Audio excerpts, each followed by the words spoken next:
cooking evangelist. She is passionate about transforming our food system in a way that is more responsible to the earth, our health, and our communities. And by understanding some basic thermodynamic principles, she believes we can make more intelligent cooking tool purchases and use better cooking techniques so that we can enjoy our cooking experience. She has a bachelor's degree in physics and a master's degree in mechanical engineering. And she worked as an engineer in thermodynamic design and test engineer for 17 years, and has worked at Appalachian teaching and working on her research on energy efficient food for the last 11 years. So she's a member of the physics and astronomy department, and I'm really glad she agreed to do this. She's gonna be demonstrating things through a video. So we're gonna turn the video on, and then afterwards she can take questions. Well, I'm gonna go ahead and turn it over to Carla to kind of pitch the video, and then we'll share screen that, and then we'll come back after that, and I'm sure we can have a great discussion about everything's going on. So thanks, Carla, for doing this, and I'll turn it over to you.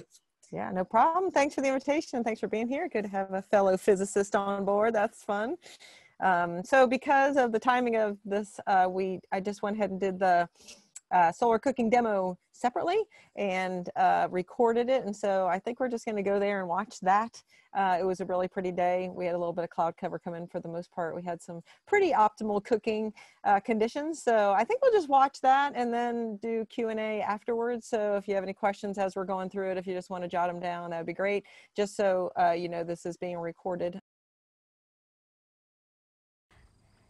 Hi, my name is Carla Ramsdell, and I teach in the Department of Physics and Astronomy here at Appalachian State University. I am here in the middle of Boone in this beautiful September day in the Appalachian Mountains, and I'm going to do a little demonstration about solar cooking. First, a little bit of background about myself. I came into higher education as a second career. I am a registered professional mechanical engineer, and I worked in the electricity power generation sector for a long period of time, and then came into higher education. So it seemed natural that I would just start teaching about energy, which is what I did. So I teach courses on energy and sustainability. But I noticed that I'm Italian, and so food is a huge part of who I am and my upbringing, and I recognized that when I interjected comments about food into my classroom, for example, talking about specific heat, and I see this sea of students somewhat engaged, and then I mention, well, that's why we use a stone, and that's why a pizza cooked on a stone comes out so much crispier. All of a sudden I would recognize that all of my students immediately are looking at me and engaged and asking their neighbors, wait, what did she just say? I think that was important. And so I recognize that introducing food into physics and into this discussion about sustainability was a fantastic way to engage people.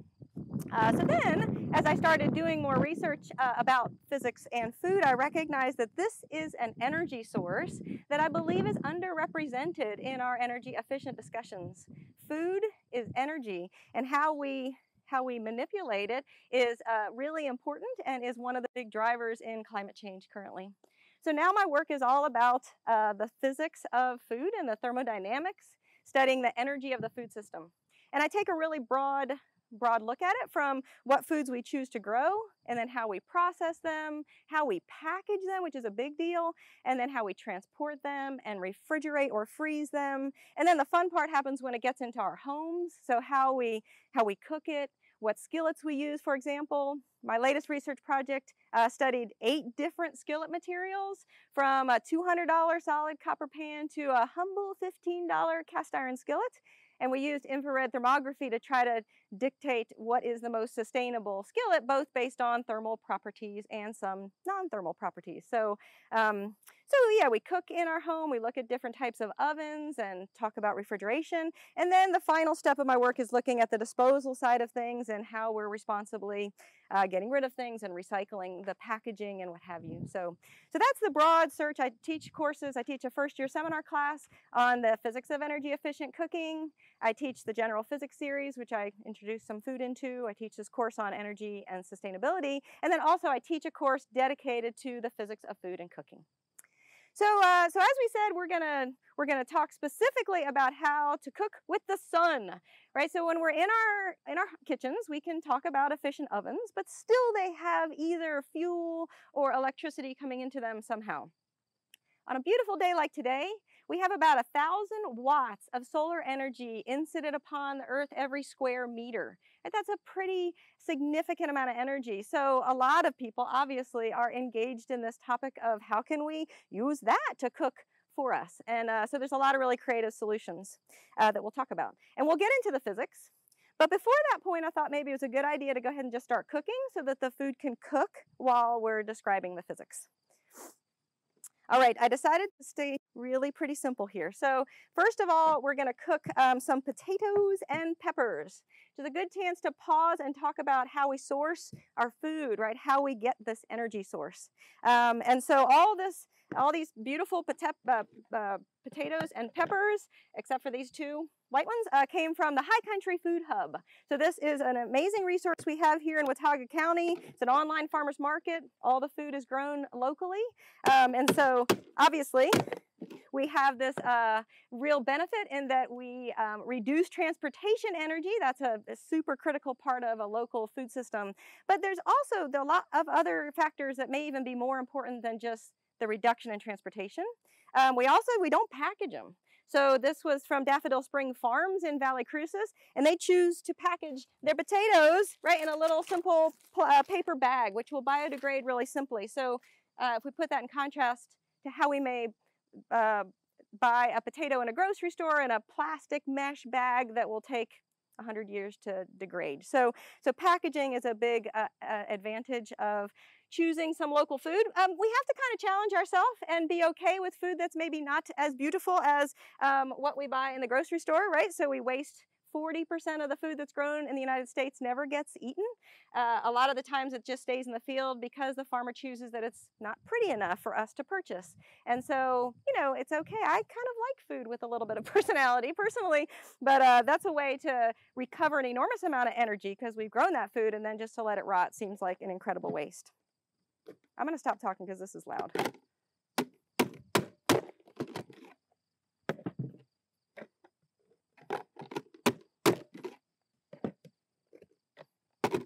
All right, so we're just going to add a little bit of olive oil to that because, you know, pretty much anything tastes better when you put some olive oil on it.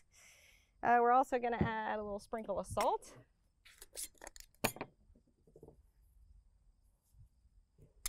And a couple herbs also may be a good choice. So we have, you know, choices here as well. I harvested these herbs this morning from my porch, right? So rather than buying herbs in a bunch of plastic packaging, this makes a really easy crop we can all grow at home. And these little scissors make chopping these things really super easy. I do wish you were all here and live so we could do some tasting at the end of this cooking demonstration. I'll let you know how it tastes. Okay, perfect. So that's one of the things we're making. The other thing is already made. So I also was going to cook some hamburgers. And so if we look at this graph, it's a good time to talk about the impact of our food choices on our greenhouse gas emissions. So this graph is issued by Environmental Working Group, and it shows the range of our greenhouse gas emissions based on different food sources. So we see beef is all the way over on the left here with many kilograms of equivalent carbon dioxide emissions. And then we see on the right-hand side, we have lentils and a lot of our dry beans and legumes. So the further we can eat to the right-hand side of this curve, the less greenhouse gas emissions are emitted from our food choices. So really good news is that lately a couple of companies have gotten behind this plant protein concept and created some burgers that taste remarkably like a beef burger. So Impossible Burger and Beyond Burger right now are the two companies. So I was going to go ahead and just cook some Impossible Burgers today so we can see exactly what those look like, and I will tell you what they taste like. If you haven't tried these yet, I would encourage you to do so. They actually serve them at Burger King right now. The Impossible Burger's available there, but you also can buy them in almost any grocery store, and they come in both a ground beef option and also a sausage option. So these have about 90% less greenhouse gas emissions than their beef counterpart. And so it just makes sense. We're talking about managing this energy source. We could eat corn ourselves, right? And we'll get all the energy from that corn. But instead, if we feed corn to a cow, which we probably shouldn't anyway because cows aren't supposed to eat corn, but if we did, only about 10% of it is converted into the cow's meat that we may then consume. So we've had a 90% reduction in the available energy of that initial food source because the cow had to do all the things a cow does, right? Like live and whatever, so, and breathe and move. And so, so yeah, the lower down on the food chain we eat, the better we will be as far as our energy conservation.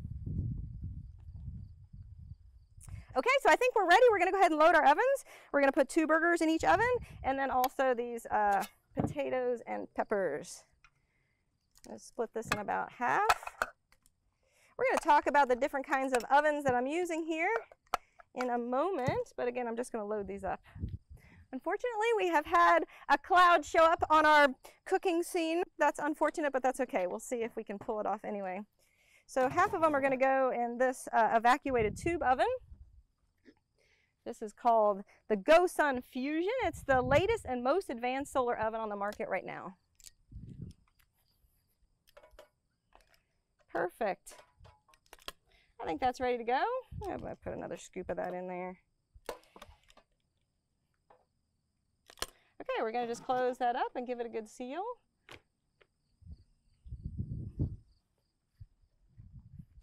And then we're going to go over here to our box oven.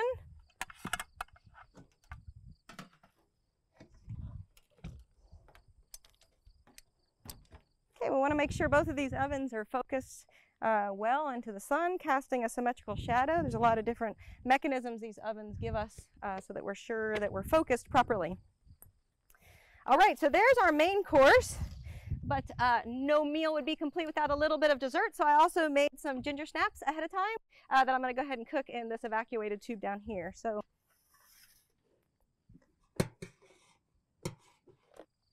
all right, so we're just going to load up these ginger snaps.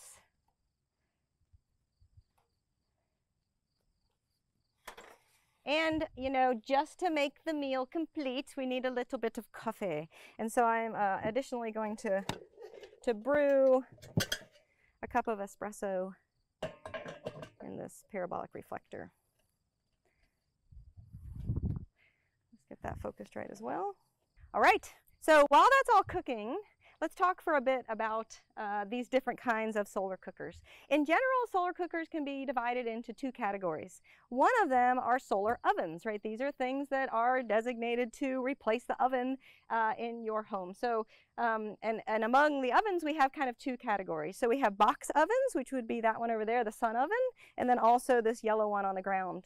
And then the other category would be evacuated tube ovens, and that's what we see over here. Most of these are by the company GoSun, which is definitely the leader in this kind of technology. And the other category of a solar cooker is a reflector, and that is more to replace your cooktop or range. And so we see down there that Sol source, and also we have a couple of these solar flares.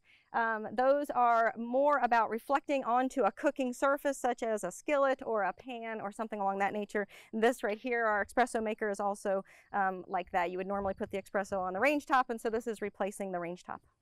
So let's start with talking about the physics of the ovens first, right? So any of these ovens, the keys are to obviously maximize solar incoming radiation, right? We want to try to scoop up as much solar radiation as possible. As I mentioned, there's about 1,000 watts per square meter incident on the surface of the Earth. But when you turn your oven on at home to, you know, bake at 350, it probably is about 3,000 watts of power that it draws to accomplish that. So there's a couple things that we do to make these more effective. One of them is to make the volume of the oven smaller, right? So if we don't have to heat up the 30 pounds of steel that's the oven in your home, well then that helps us, you know, and if we have a smaller volume, obviously we're trying to heat a smaller space. So you see most of these ovens are pretty small in space. And then the other thing we do is we try to scoop up more sun than what is just incident upon the oven itself. And as you can kind of see, that is done predominantly with reflectors or mirrors. So let's go to the physics of that just for a minute. In order to understand how these mirrors are reflecting thermal energy into this oven, we are going to rely on this Nerf dart. So if I put the Nerf dart on one of these reflectors, right? I show what is the perpendicular to this reflective surface. And then we rely on, in physics, the law of reflection. And that says that the angle of incidence equals the angle of reflection. So if the solar radiation is coming into this oven perpendicular to the surface, right, we can imagine that as this sun ray right here, right? So we're going to come in sort of perpendicular to the surface, and it is going to be incident upon the perpendicular to the surface, to this reflector. And then what we know is whatever angle this incoming beam is making with the perpendicular will be the same angle on the other side of that perpendicular. So the angle of incidence is equal to this angle of reflection, right? And so we see if this is coming in parallel, well, this guy is going to make it into the surface.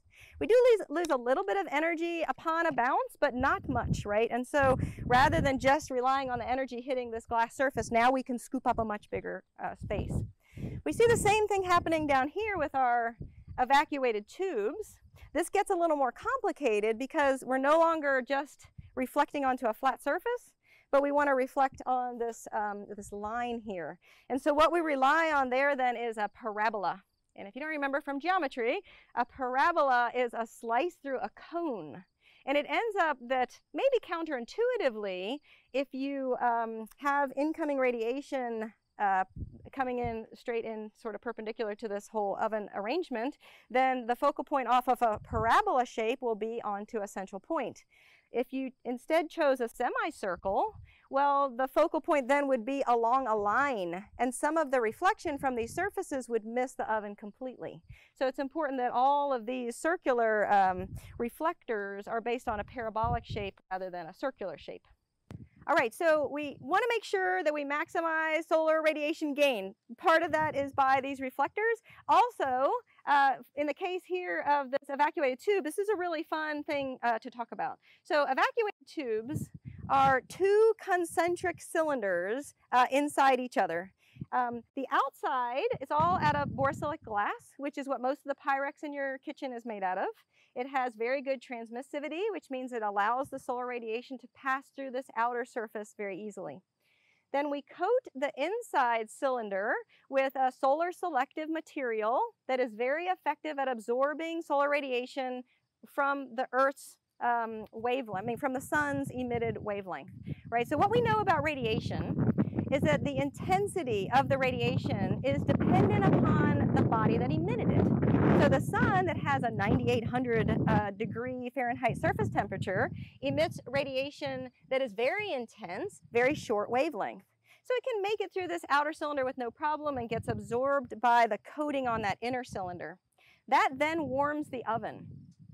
The oven then re-emits its own radiation, right? But because the oven temperature is significantly less than the sun, the solar radiation it emits is at a much lower intensity. And so now, as it tries to make its way out, it's blocked by the outer glass surface, or for example, in that oven, the glass top of the box, right, it gets blocked. It's the greenhouse effect. It's the same way a greenhouse works. It's why as we throw more greenhouse gases into the atmosphere, we have this buildup of thermal energy, because the shortwave high intensity radiation can make it through without much trouble, warm the Earth's surface, but then as this longer wavelength, less intense radiation tries to make its way out, the greenhouse gases or glass on the oven trap it and keep it within the system, and that helps to circulate this energy and warm it more and more. Perfect. So, the other thing that we do here, so while we're maximizing radiation gain, we're also trying to minimize heat loss, and heat can be lost through conduction, convection, or radiation. It ends up conduction and convection both need a medium. They need something, right? So conduction is the transfer through a medium without the movement of the medium itself. And convection, we know very well today as the wind is really blowing, is the transfer of thermal energy because of the movement of a medium, right? So as this wind blows, it's cooling me off on this sunny day, which I am appreciative of. So what we do in an evacuated tube is we evacuate it. That space between the inner and outer cylinder has all of the air molecules, everything sucked out of it, removed. So there's a negative pressure between these two cylinders. It's why it has to be cylindrical, because we couldn't hold that kind of a vacuum in another shape like a square. And so by doing that, by removing the molecules, we've removed the medium. So once we gain that radiation in the middle of the oven, we can't lose it by conduction and convection because there's no stuff in between these two layers to accomplish that. In the same way your mug, right, may have a vacuum sealed mug, the same thing. We're trying to block the loss due to conduction and convection. So that's really what makes these rock stars on efficiency, right? All these ovens have their pros and cons. Pretty clearly, the sun oven's advantage is its volume. You could put a cake in there. You could bake your Thanksgiving turkey if it was a small turkey, right? So it has this great big space, but it does lack in efficiency. So on a super sunny day like today, we'll probably do pretty well. But on a day that has a dapple of shade or some clouds roll in, you're pretty much immediately out of luck with that kind of technology. The evacuated tube, on the other hand, one of the biggest consequences is actually that it can get too hot on a really hot day. They're just so incredibly efficient. I've actually cooked in that one on a day that was rainy and I was stuck under a tent and it still got to just under 200 degrees. So they are just super efficient. I'm going to pause for a moment because I smell ginger snap. So I'm going to check to see if we burnt our cookies already. Yeah. So we see here, we have this beautifully, nicely cooked ginger snap down here. One of the things about evacuated tubes is they tend to get hotter in the deep part of the oven than they do here. So we see out here we're still a bit raw, whereas down here we're pretty well cooked. Oh yeah, this smells so good. I completely wish I could be sending these good smells out to the audience right now. It's obviously hot in there, but this outside is still completely cool to the touch. So we see the impact of the evacuation between those two layers there. So I have several evacuated tubes out here. Let's just go through. The fusion is the latest and greatest. So let me tell you something special about the fusion. It also is about this yellow oven on the floor, and that's that they're called hybrid ovens. And that means that they work with the sun, yes, but I can't tell you how many times I've been out cooking in the sun and then the really thick clouds roll in. So this also has the advantage of an electric strip. So it comes with a power cord, and also you can buy this solar battery that comes with it, right? And so you have an output here, a 12-volt outlet, so you can use this battery, or you could use your car or an RV or a boat or whatever also.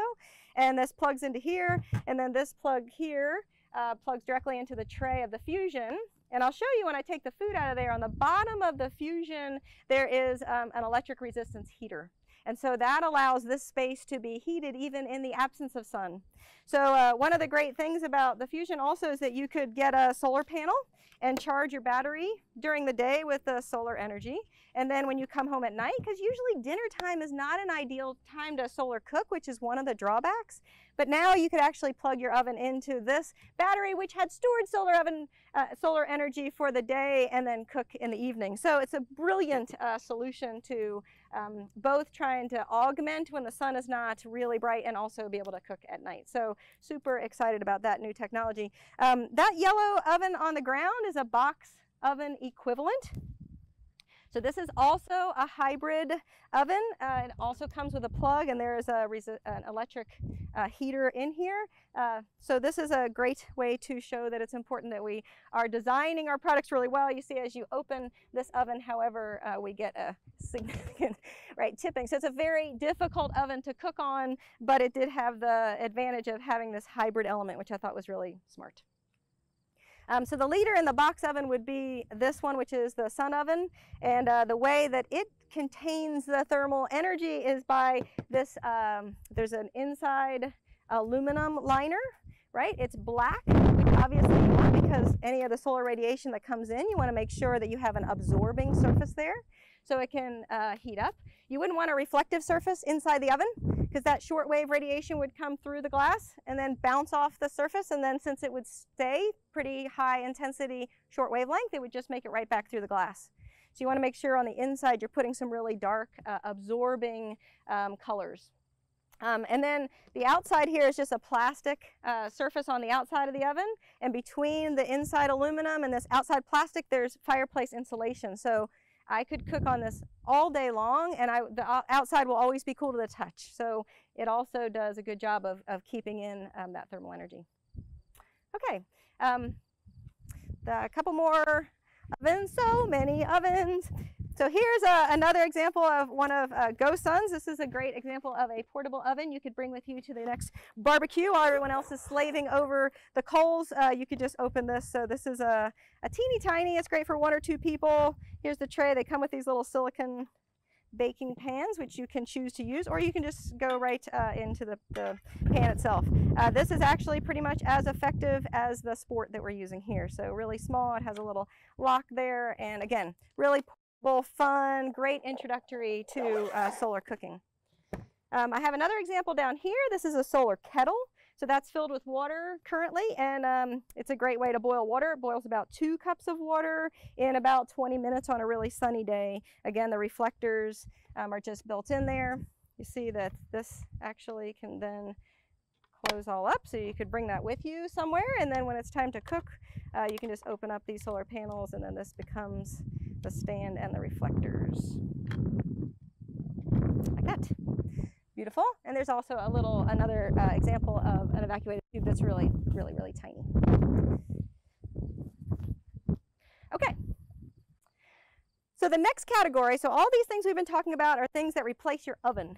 The other category of a solar cooker is something that would replace the range or the stovetop in your kitchen. And that's kind of what these things down here are doing. They are also, concentrated on making sure that we're grabbing a whole bunch of solar radiation, but they're not good, obviously, at blocking conduction, convection, or radiation. So the advantage is that the cooking environment is very familiar, right? So we cook on a skillet at home anyway. All we're doing here is replacing the resistance burner or the flame with the sun.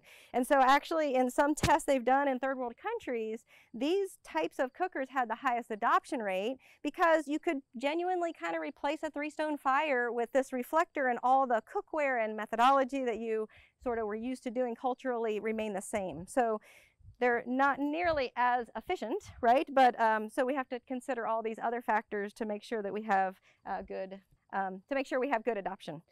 So we are going to test the temperature of the skillet here. I have an infrared thermometer just to see. It's been sitting out here for, I don't know, 20 minutes or so. At the focal point, we see all these different ovens have different mechanisms for us to make sure that we are focused properly with the angle of the sun. This has this little concave reflector here, and so we put that right at the bottom of that reflector, and as the radiation comes in, it actually splays a bright spot on the bottom of the pan, and that shows us how we're focused. So see, as we pull this out of focus, we see that little spot that we can see on this change. So it's actually like a little bit of a mirror, really. That little thing acts as a mirror, so it helps us to see where the focal point is on the bottom of this pan, so we can make sure that we get it both right in tilting angle, and also, so we want to make sure both in elevation and azimuth that these ovens are aligned properly. And so right there we see from that little plastic thing there, that projection of the focal point of this on the bottom of that pan looks about perfect. It's right in the middle. So I'm going to use this infrared thermometer. It's actually an infrared camera. So this allows us to see heat. So it allows us to see wavelengths that are a longer wavelength than the longest wavelength that our eyes can see. So the longest wavelength we can see is red, and this is called an infrared camera. So it sees wavelengths that are longer than the red wavelength. And so it's really cool because we can see where our heat loss is in our home. These are great diagnostic tools for energy efficiency. It really works well in our work here as well. So if we take a picture there, we can see very clearly this white spot right in the middle shows that the pot is definitely the hot spot. So we see right there in the middle, and that's showing a temperature right now of about 224 degrees in the middle of that pot. So clearly we could boil water there, but it would be hard to do anything like searing, right? Something you have to get to the Maillard reaction, which is about 380 degrees. That browning we get on fish or on caramelization on vegetables occurs only when we get to these higher temperatures. So I have struggled to get these reflectors up to temperatures to accomplish that. But certainly if I had a pot there and left it out long enough, I could see that I could boil. These are also reflectors. They're intended to reflect the radiation onto these aluminum absorbers that are up on these trays.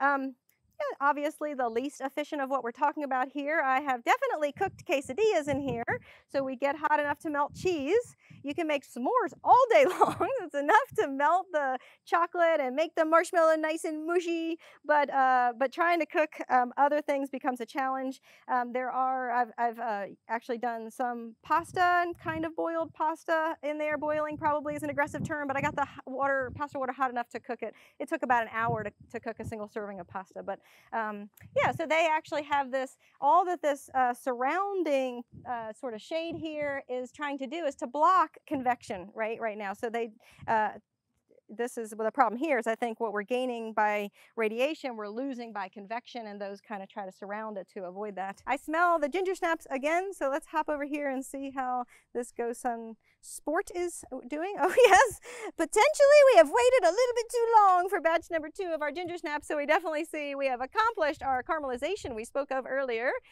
in this oven. This oven's just incredibly efficient. So those are our ginger snaps that we can enjoy later, and we definitely see the steam coming out of there. So I'm just going to take this now out of the sun, right? I'm just going to close it up and allow it to cool down some. The thermal energy inside. So we see that our burgers appear to be definitely browned. We see a little bit of sizzle going on down there, just like the other evacuated tube. See, one of the drawbacks of a lot of these ovens is that they really retain a lot of the moisture, right? They have to be sealed up so that we're not losing a tremendous amount of thermal energy. But as we cook food, right, the water that's in the food vaporizes and becomes steam. And then what happens is that the steam recondenses on these surfaces. So we see in the case of a box oven that really degrades the performance, because now we have this sort of film of steam or condensed water there that is now blocking some of the incoming radiation. So I'm going to open this and allow some of that steam to escape, and also check the temperature while I open it.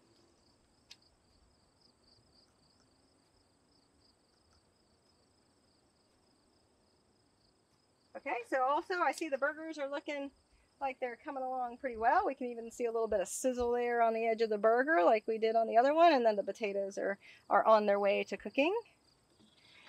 One of the things that's curious to me about these ovens, these box ovens, is they open from the top, right? And I mean, heat rises or colder air sinks, right? And so what ends up happening when you open these ovens particularly is that you get a huge belch of the thermal energy, and it takes a while to recover that because this is at the top. I'd love a box oven manufacturer to come up with a door on the side like you have in your oven at home, so you could open it and replace food without really sort of losing this enormous amount of energy.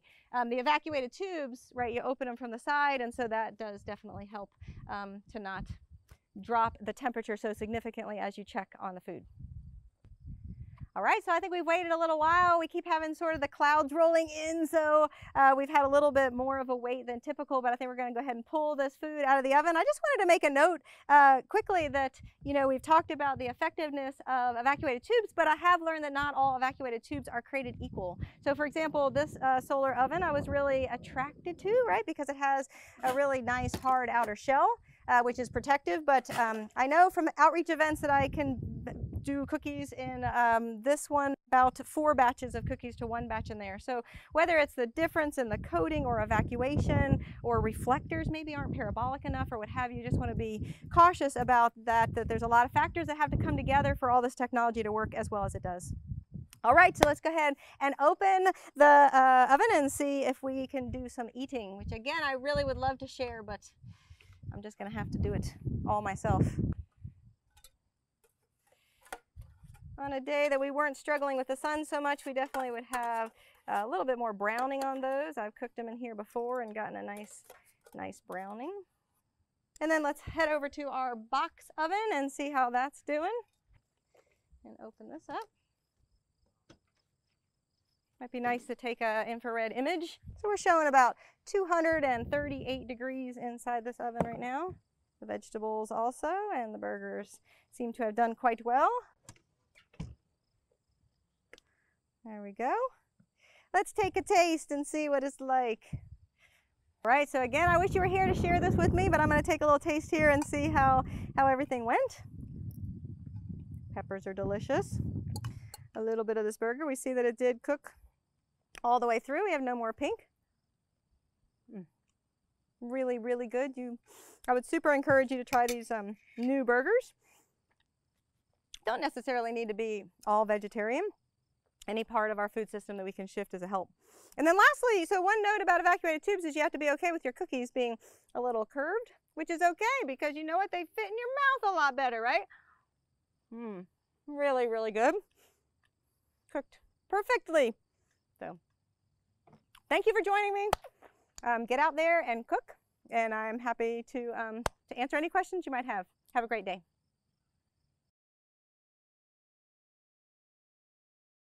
All righty. So that was it. It was a pretty nice day. We did get some clouds here and there, but we were able to do some cooking anyway. So yeah, just happy to answer any questions. Welcome to those of you who joined a little late. I hope you got enough of it to see what was happening there, but we were trying all kinds of different solar cooking technologies. Thanks, Carla. That was great. So yeah, let's open it up. Anybody have a question? Go ahead and ask. I wondered about the approximate cost of those various ovens and ones. Yeah, so not totally up to date on the cost. What we did the cookies in, the GoSun Sport is probably the most popular one. It's really effective. It's in the $230 range, if I remember correctly. I think that's about the same as the box oven, the Sun oven, about that same price. The Fusion is the latest one out. If you get that without the battery backup, you know, it does come with the electric strip still, but not the battery. I think it's in the $400 range, somewhere like that. They actually made an even bigger oven at one point that they call the GoSun Grill, which I've tried also. It's really slow on heat up. Once it gets heated, it's great, but it has a big chunk of aluminum in it where the tray is, and that thermal mass really slows down its heat up because the specific heat is huge. That thing was $800, so they definitely kind of missed their price point there. They intended that to be an oven you'd keep on your porch all the time to replace your grill, but and then those solar flares that were on the ground, those are sub $100, but you know, they just don't work that great. So I don't know. The little handheld one, the GoSun Zippered, the Go. It's like low hundreds, 100, 120. If you sign up for a lot of those sites, though, they will tell you when they do these refurbished specials from time to time. And so a lot of them that we've purchased, we just wait till they do the refurbish. They work the same, maybe just not in the original packaging or something. So I think we got that little zippered one for $80. And it really does work as well. It's just not as big, so it's not good for any more than 2 people, would be a struggle.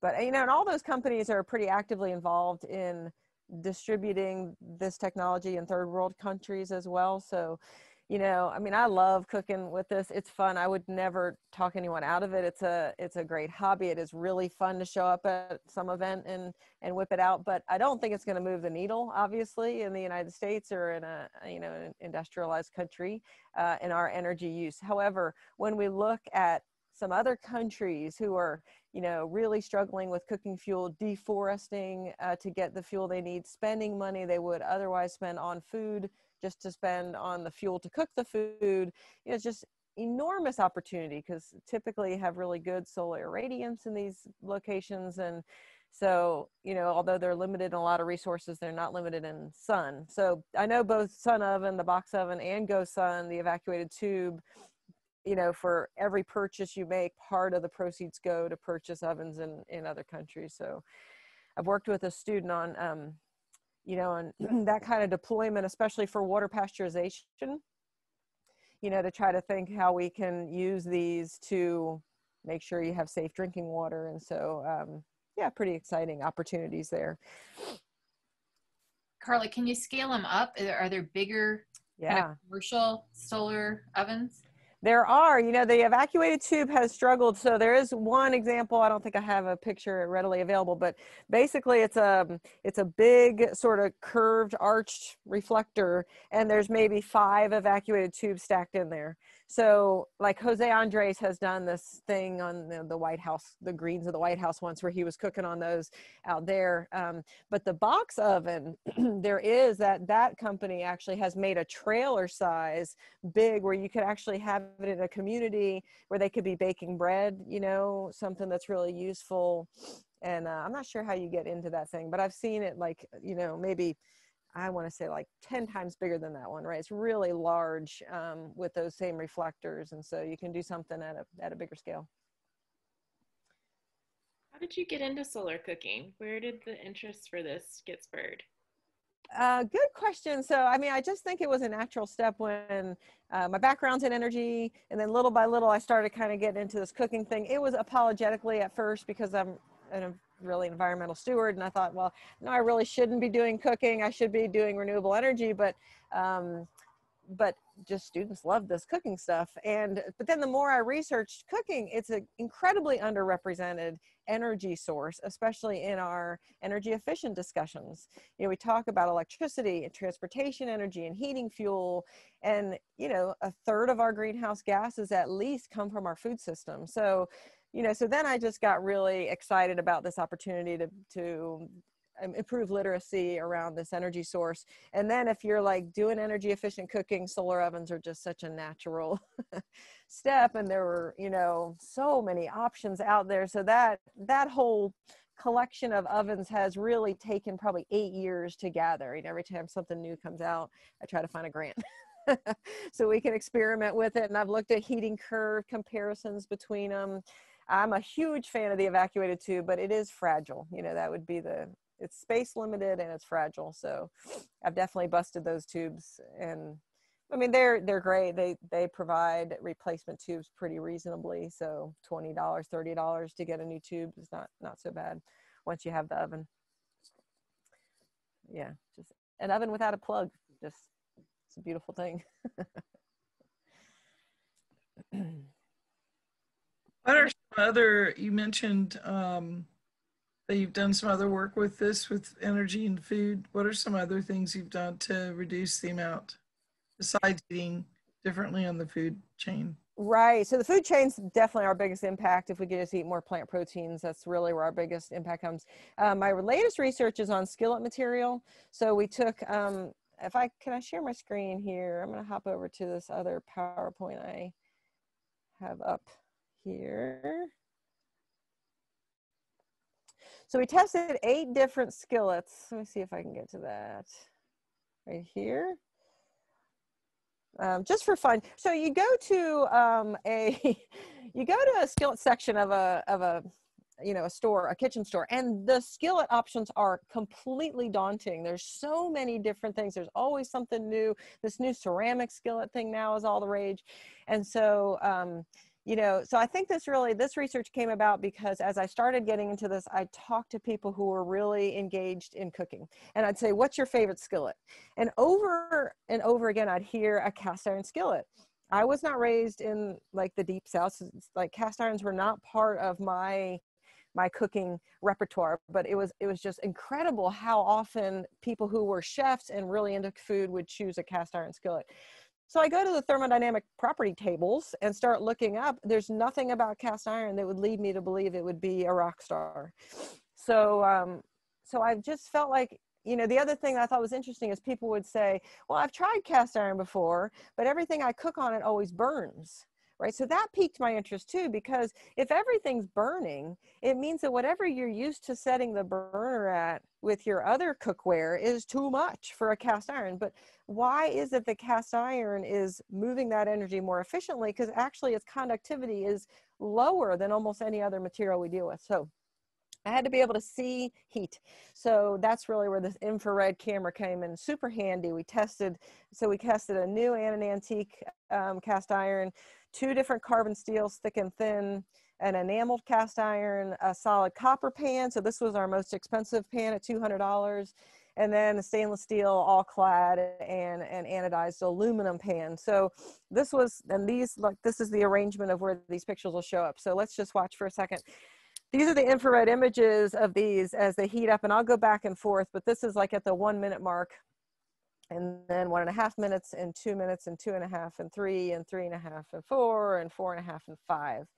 So, you know, and you can look at this over and over because I've looked at it for about, I don't even know how many hours I've studied these images, but we see some really interesting things happen. For one, the cast iron, you know, even though it's a really poor conductor, you know, that's not a bad thing in a skillet, because in a skillet, what we're doing is we're cooking in the bottom of the pan. So I don't care. It can make it through the thickness of the pan. What happens when it's not a good conductor is that it tends to keep the thermal energy down at the bottom where I delivered it. So if you compare, for example, to this anodized aluminum, that's a really good conductor, you see that my temperature at the bottom with the same amount of heat input is much cooler, even though it's a better conductor. And that's because you notice the edge temperature here, right? So this edge here is hotter than my cast iron, but I don't care what the edge temperature of my skillet is. I'm never cooking on the edge of a skillet. A pan, a pot, a totally different scenario, right? But for a skillet, we really want to keep the thermal energy at the bottom where the heat is being supplied. So I think these images helped us to see, you know, how effective those, you know, carbon steel, also you see these really hot temperatures down there at the bottom because it's also a poor conductor. So that was kind of fun. The other thing we realized that we're working on now as sort of phase B to the study is the radiant effect. So cast iron also is a really good radiator, and like the copper pan is terrible. It's shiny surface. It's a great reflector. It's a terrible emitter. So food that's in direct contact with those shiny surfaces can cook by conduction. But if you put like a pile of potatoes, and some of them are not in direct contact with the pan, if it's a shiny pan, it can't reach it. It's not an emitter. But a cast iron can cook those potatoes even through an air gap because it's a effective radiator.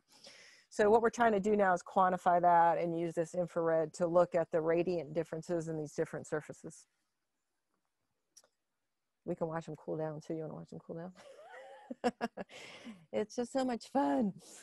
So anyway, it's a good question. And so we found out, I mean, whether we looked at embodied energy or longevity or toxicity or, you know, cooking energy, the cast iron really just rocked it. It was, yeah, by far the best. That was really cool. I was going to ask you, I noticed you were using silicone hot mitts. Are there certain things when you're doing solar that tend to be safer to handle things, or utensils that are best? That's a good question. For the most part, what's coming out of a solar oven is no different than your house. I love the silicone stuff because it's all dishwashable too.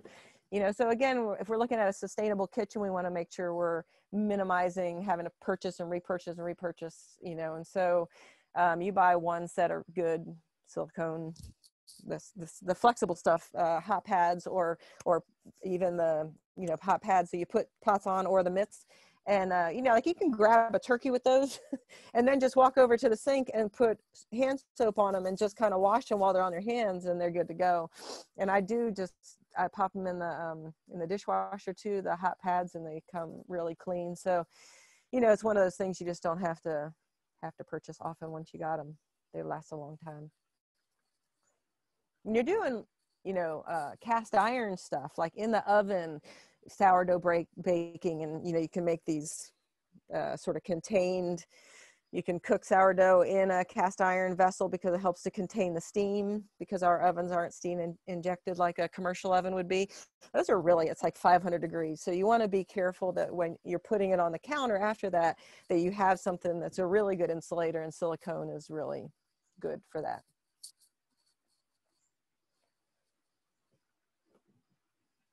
So a cast iron pot's not a great idea, right? Because going on this whole radiator concept, if you have this big black external tall surface and you heat it up, well, it's just throwing energy out to the room.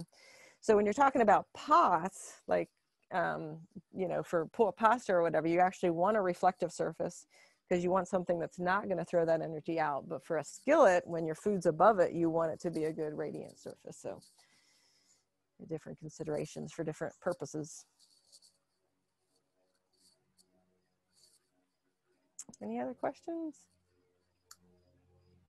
So for a pot, is a ceramic lined cast iron better than?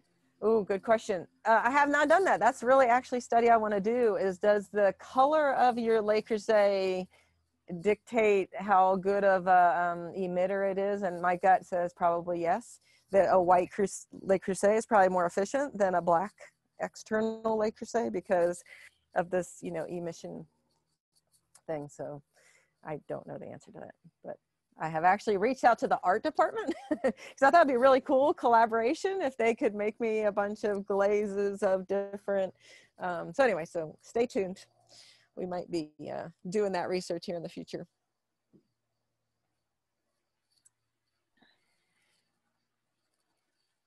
Anybody else?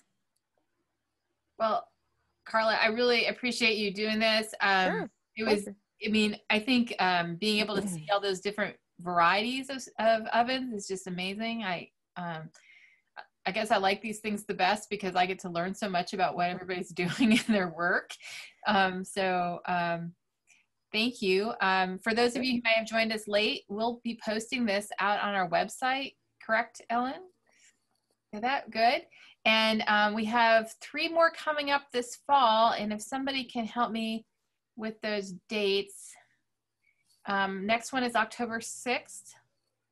And that'll be with the biology department, talking about the fall leaves and other plants. And then that's where I need some help after that one. October 20th, we'll be partnering with career development to look at resume writing or interview techniques. And then on November 17th, I do believe, I'm gonna double check that, we'll be interacting with some other STEM related disciplines in the college for some information about outreach and some activities. And then I do know Carla wanted to plug another awesome event that's gonna be coming up in the college that is open to everybody. Yeah, absolutely. Thank you for the reminder. So on November the 12th, we will be hosting a community feast. And so I'm just going to give you a little snippet. I can change my work over to the background. So the past 3 years, we've held this event on campus called Community Feast, where we set a 100-yard long table down the middle of campus and invited people to come join us for a meal. And so these are some pictures of the past events. It's really phenomenal. We invite anybody to come. There's 3 goals. We try to build community around the importance of a sustainable food system by storytelling. We also try to reduce waste, so people have to bring their own plates and water bottles. And then also maximize local sourcing. So we've bought our food from the High Country Food Hub, and it's a really simple meal: baked potato and apple pie. We have student groups come and provide the toppers. Obviously, we are not going to be gathering around a 100-yard table in the middle of campus, although we would love to do that this year. So we're going to hold a virtual event instead. So it's on November 12th at 5:30. And anybody can join us. We are actually dreaming big for this one, figuring to try to take advantage of these online events, is that we can have people from far and wide come join us. So we're actually reaching out to some pretty big names in sustainable food and see if they'll kind of gather around with us for this meal. It is actually going to be a meal, so everyone's ticket is that they have to bring a baked potato with them and eat it. So we're kind of eat together, and then maybe go to some breakout rooms and have some smaller group discussions about different parts of a sustainable food system. So yeah, absolutely. So it's November 12th at 5:30, and you should be receiving information about that. And that's the other advantage. All our alumni can come join us, and moms and dads and grandparents and lots of people can gather with us. So we're looking forward to that for sure. I didn't mention also that a lot of this information that was on there, I have a website that's knowwhatscooking.com. And so for students and for alumni, it's all just tips on energy efficient cooking, and the results of that skillet research are there, and a lot of the solar oven stuff as well. So if that's of interest. That's great. So I hope you'll tune in next time for our next events, and keep track of when we'll be sending, again, add this out on the website, and we'll make sure that there's links to Carla's, Ellen's posted that in the chat, so you can kind of do that. But we'll also send out about the community feast. And I hope you all have a great night, and thank you so much. Yeah, thank you. Thank you. Have a good See night. y'all. Have a good night. Yeah, you too. Night.